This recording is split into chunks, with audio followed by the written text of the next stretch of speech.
게임에는 이런 런타임 성능도 중요하지만 사실 모바일수록 메모리가 더 중요해요. 사실 더 중요하다라고 표현하는 게 맞을지 모르겠지만 아무튼 모바일 게임에서는 메모리가 되게 조악하거든요. 뭐가 문제냐면 PC 같은 경우는 물리 메모리가 만약에 4기가 라고 하더라도 게임에서 막 20기가 막 통째로 올리고 그럴 수도 있어요. 왜냐면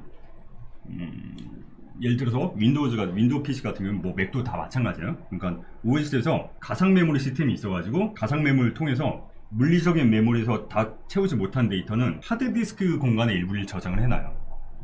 그래서 자주 쓰는 데이터들은 실제 물리 메모리에 올리고 그렇지 않은 데이터들은 이 하드디스크에 담아놨다가 이렇게 서로 스왑해주는 그런 기능도 있고, 이 가상 메모리 시스템을 통해 가지고 실제 물리 메모리 그 이상 확장해서 사용을 할 수가 있거든요. 그렇기 때문에 뭐 메모리가 2기가밖에 안 된다 하더라도 10기가를 올릴 수가 있습니다. 물론 이제 그만큼 이제 페이징이 발생하면서 성능 하락은 있을 수 있겠지만 어쨌든 막 물리 메모리가 2기가라고 해서 어플리케이션을 10기가를 올렸다고 해서 게임이 강제 종료되거나 그러지 않아요. 근데 모바일에선 전혀 얘기가 달라요. 모바일에서도 가상 메모리 시스템이 있긴 하지만 그 모바일의 가상 메모리 시스템 같은 경우는 이거를 이 메모리 공간을 물리 공간을 확장한다는 개념보다는 여러 어플리케이션들이 최대한 메모리를 타이트하게 잘 공유할 건 공유하고 잘 타이트하게 사용되는 데 초점이 맞춰져 있어요. 그렇기 때문에 만약에 어떤 게임이 막 메모리를 많이 써, 계속 메모리가 막 불어나, 그럼 OS가 다른 어플들, 특히 이 OS 자체를 살리기 위해서, 보호하기 위해서 그냥 앱을 강제 종료시켜버립니다. 앱을 그냥 죽여버려요. 너 메모리 너무 많이 써, 안돼, 꺼져, 그렇게 죽여버립니다. 그래서 실제로 게임 개발하다 보면 로딩 타임에 크래시가 많이 나거든요. 그렇죠, 크래시가 많이 나요. 왜냐면 메모리를 너무 올리니까 OS에서 강제로 죽여버리는 거예요. 그렇기 때문에 메모리를 프로파일링하는 거는 모바일 게임일수록 특히 더 중요하고요.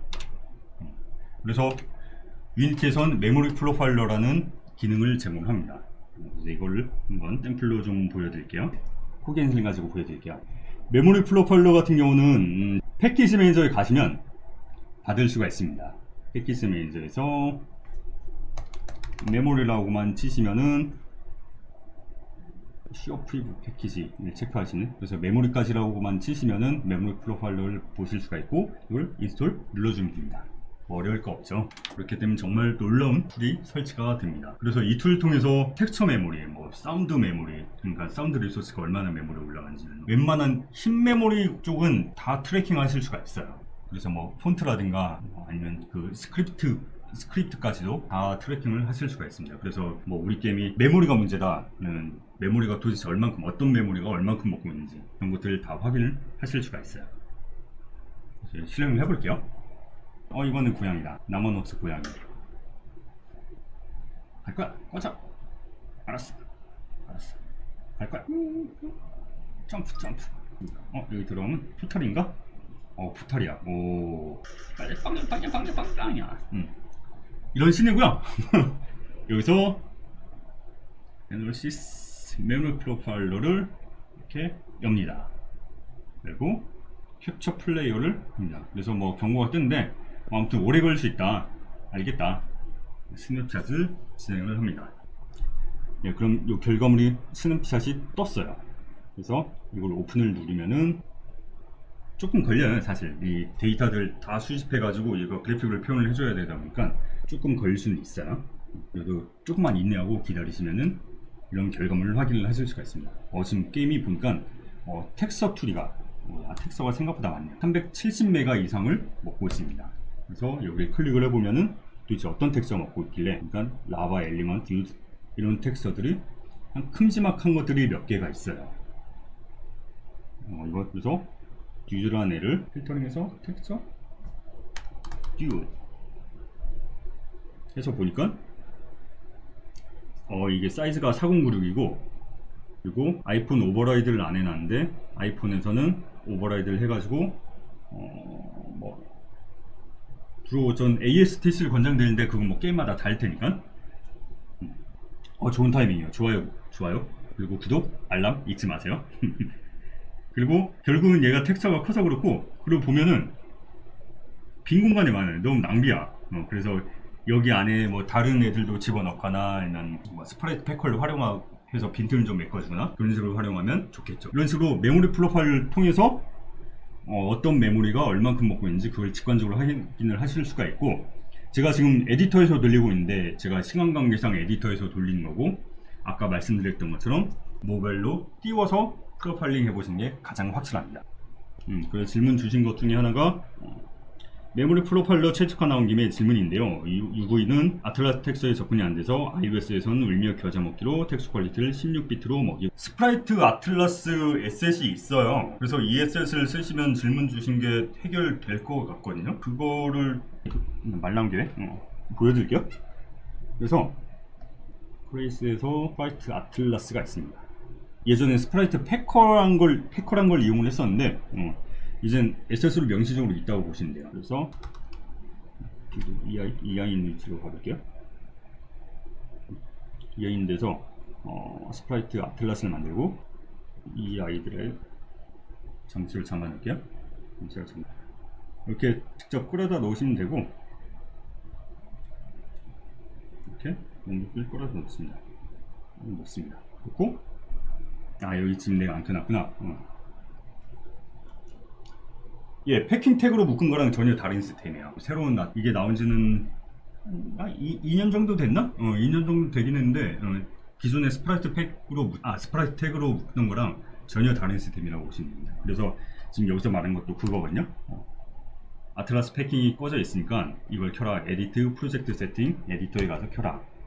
그래서 에디트 프로젝트 세팅 에디터에 가보시면은 해커 모드가 disabled에서 enable for build always로 할게요. always enabled로 합니다. 이러면 스프라이트 아틀라스 시스템이 켜진 거예요.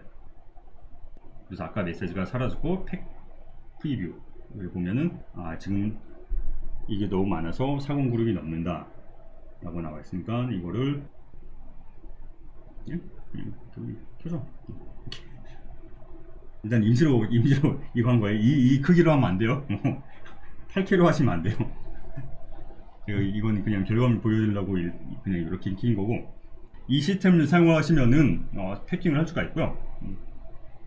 얘가 컸구나. 이 그라운드가 되게 큰 애구나. 어쨌든 이런 식으로 그라운드를 빼야겠다. 그리고 다시 보여드릴게요. 뺐고 다시 팩을 합니다. 그러면 이 텍스처가 결국은 최종 사용한 텍스처의 모습을 미리 보신 거라고 보시면, 그러면 빈틈없이 텍스트를 꽉꽉 채워 넣기 때문에 그만큼 메모리를 더 아낄 수가 있죠. 패킹 태그는 하실 필요 없어요 이제. 그래서 그 두 개를 섞으시면 오히려 더 혼란스러울 거고, 그냥 요 스프라이트 아틀라스 이것만 쓰시는 게 나을 거예요. 그리고 슬라이드로 넣습니다. 이걸 그 모바일 기기에 띄운 건데요. 지금 이게 갤럭시 S2에서 실행한 겁니다. 그래서 이걸 체크를 해서 보니까 이런 경우가 있었어요. 16메가 먹어요, 텍스트 하나가. 그래서 분명히 ETC로 압축을 했는데 보니까 16메가나 먹고 있어서 왜 그런지 살펴봤더니 ETC2로 설정했는데, ETC2 같은 경우는 오픈GL ES 3.0부터 지원합니다. 그러니까 갤럭시 S2라든가 그런 건 아직 시중에 없을 것 같긴 한데, 아직까지 막 동남아라든가 그런 데 타겟팅하는 경우는 오픈GL ES 2.0을 지금 타겟팅하는 경우도 아직까지도 있거든요. 근데 그런 거 같은 경우는 ETC2를 사용하시면 안 됩니다. 그래서 오픈GL ES 2.0 기기, 그러니까 완전 옛날 기기에서 ETC2 포맷, 그러니까 ETC가 있고 ETC2가 있거든요. 이때 ETC2를 세팅을 해버리면은 이 디바이스에서 지원이 안 되는 포맷이기 때문에 완전히 압축을 다 풀어서 그냥 생으로 올려버립니다. 그렇기 때문에 압축을 안 한 결과물이 올라가기 때문에 메모리가 오히려 더 터져버려요. 그렇기 때문에 사실 제 개인적으로는 오픈젤리 ES 3.0 이상부터 좀 했으면 좋겠는데 아직까지도 뭐 갤럭시 S2라든가 그런 낮은 타겟을 타겟팅을 하는 개발팀도 아직까지는 덜어 있긴 하더라고요. 웬만하면 버리세요. 그래서 이걸 똑같은 결과물을 오픈젤 ES 3.0이 지원되는, 그러니까 시중에 요즘 나온 폰들에서 올려보면 제대로 4MB로 먹습니다. 그래서 기존에는 16MB로 먹던 걸 제대로 된 폰에서 올리면은, 제대로 된 폰이라고 표현하는 게 좀 이상하긴 하지만 어쨌든 4MB로 먹고 있습니다. 정상적으로 되고. 그래서 텍스트 압축 같은 경우는 좀 까리까리한 경우가 많아요. 그래서 옛날 버전 같은 경우는 뭐 2017라든가 그런 경우는 되게 텍스처 포맷 세팅하는 게 명시적으로 있지는 않았는데, 명시적으로 있지 않다기보다는 디폴트라는 개념이 있어서 명시적이지 않았는데, 최신 버전 같은 경우는 그냥 아예 명시적으로 설정을 하게 돼 있어요. 명시적으로 설정을 하게 돼 있고, 만약에 이런 ETC를 지원하지 않는 디바이스다 그러면은 이때는 어떻게 할 거냐, 32비트로 그냥 완전히 다 풀어버리고 대신 해상도를 반토막 낼 거냐, 아니면 16비트로 풀 거냐, 그런 것들도 명시적으로 지정을 하게 되어 있습니다. 때문에 텍스처마다 이런 포맷은 다 명시적으로 지정을 해주시는 게 좋습니다. S5가 국내형 2.0이라고 ES? 이런 거 너무 그런 것 같아. 국내형. 네. 할만한. 네. 좀 이 기가 같은 모델에서도 좀 이게 통일됐으면 좋겠는데, 뭐 같은 모델에서도 세부 라인이 좀 다른 경우도 있고 뭐 그렇긴 한데, 그런 것들 다 확인하면서 개발을 하실 수밖에 없어요. 뭐 어쩔 수 없을 것 같아요. 네. 극형. 네. DC1을 칼라랑 알파랑 나눈 거. 그걸 유니티에서 명시적으로 지원을 하고요. 그래서 안드로이드 타겟 같은 경우는 세팅을 해보면은 컴프레스 유징 ETC1이라고 옵션이 있습니다. 이걸 키면은 스프라이트나 UI 같은 데서 RGB용 ETC하고 알파용 ETC 두 개로 내부적으로 나눠서 사용을 해요. 이런 트릭을 기본적으로 제공해 주는 기능이 있습니다. 그래서 사실 이런 텍스트마다 다 일일이 세팅하기가 힘들잖아요. 수동으로 세팅하기 힘들잖아요.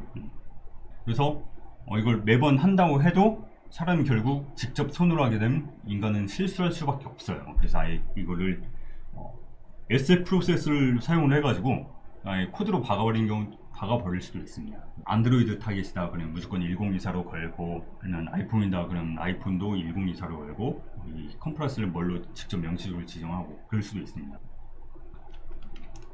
근데 이거 같은 경우는 되게 좀 위험할 수도 있어요. 모든 텍스트를 똑같이 일률적으로 처리해버리는 거니까 아티스트가 싫어할 수도 있어요. 그래서 이런 거는 아티스트 분하고 프로그래머 분하고 협의를 하고 나서 진행을 하셔야 되는 부분들이고요.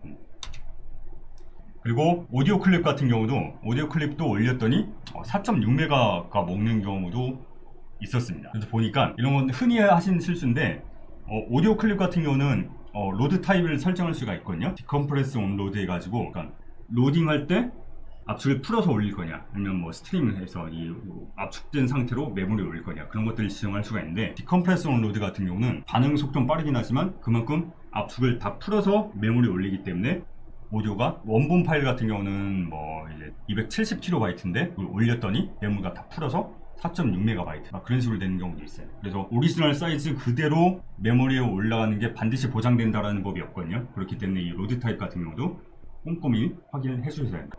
폰트 같은 경우는 예를 들어서 흔히 하는 실수가, 폰트 같은 경우는 똑같은 폰트인데 폴더명만 서로 다르게, 그러니까 똑같은 폰트인데 서로 여러 사람 작업하다 보니까, 예를 들어서 우리가 뭐 나눔 폰트를 쓴다, 예를 들어서 뭐 나눔 폰트를 쓴다 그러면은 뭐 UI 작업자가 여러 명이면은 이 사람은 이 폴더에 폰트를 넣어서 그걸 가지고 사용하고, 또 다른 작업자는 똑같은 폰트를 또 다른 폴더에 넣어서 그걸 사용을 했어요. 그렇게 되면 메모리에 두 개가 올라가요. 유니티에서는 이게 같은 파일인지 이걸 체크해주는 프로세스가 없거든요. 그렇기 때문에 이 같은 파일을 다른 폴더에 놓게 되면은, 그리고 이걸 둘 다 사용하게 되면 메모리에 둘 다 올라갑니다. 그렇기 때문에 이런 것들 다 폰트뿐만이 아니고 리소스는 항상 중복될 수가 있기 때문에 이런 중복들을 항상 체크를 해줘야 됩니다. 그렇기 때문에 뭐 폰트, 오디오, 텍스처 그런 거 다 마찬가지고요. 그래서 이런 실수들을 다 메모리 프로파일을 통해서 다 확인을 하실 수가 있죠. 자, 그리고 이번엔 좀 다른 예시를 보여드릴게요. 보시면 GTA 같은 느낌이지 않나요? 이것도 SSO에 있는 샘플 에셋이고요. 막 차량을 탈취해서 탈 수도 있고, 뭐 지나간 사람 뭐 치고 지나갈 수도 있고, 그리고 지금 이제 버스에 내려가지고 막 다른 차량 뭐 오토바이 타고 있는데 이제 오토바이 빼서 탈 수도 있고, 그냥 뭔가 GTA 스타일의 그런 게임 템플릿 같은 거예요. 그래서 보시면은 사실 뭐 리소스가 많이 잡을 게 없거든요. 근데 이거를 메모리 프로파일러로 돌려보니까 메시가 20메가를 먹고 있어요.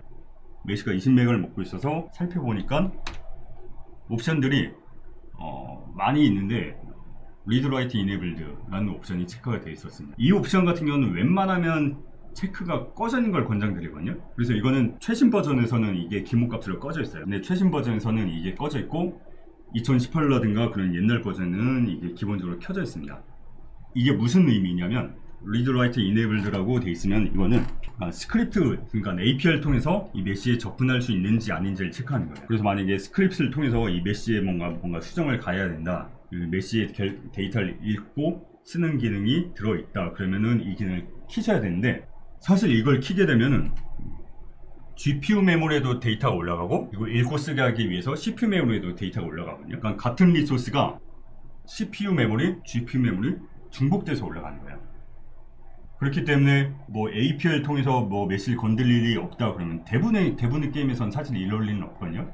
막 땅 파는 게임이라든가 뭔가 메시 디포메이션이 일어난 게임이다 라는 경우 빼고는 웬만하면 이 옵션을 끄시는 게 좋습니다. 그래서 이런 부분도 다 SF 프로세서를 통해서, 코드를 통해서 제어를 하실 수가 있어요. 이 코드는 또 뭐냐면, FBX 중에 보통 그렇게 많이 하시잖아요. FBX 모델 따로, 애니메이션 데이터들 따로, 그렇게 각각 별도의 파일로 뽑잖아요. 근데 애니메이션 데이터 같은 경우는 보통 이렇게 골뱅이가 붙어 있는데, 이때는 애니메이션 리소스 같은 경우는 머티리얼 임포트 할 필요가 없잖아요. 괜히 그럼 낭비잖아요. 그렇기 때문에 이 부분 골뱅이가 있으면은, 이게 있으면은 머티리얼 임포트 하지 않는다. 그 메모리하고 문제가 발생할 수도 있거든요.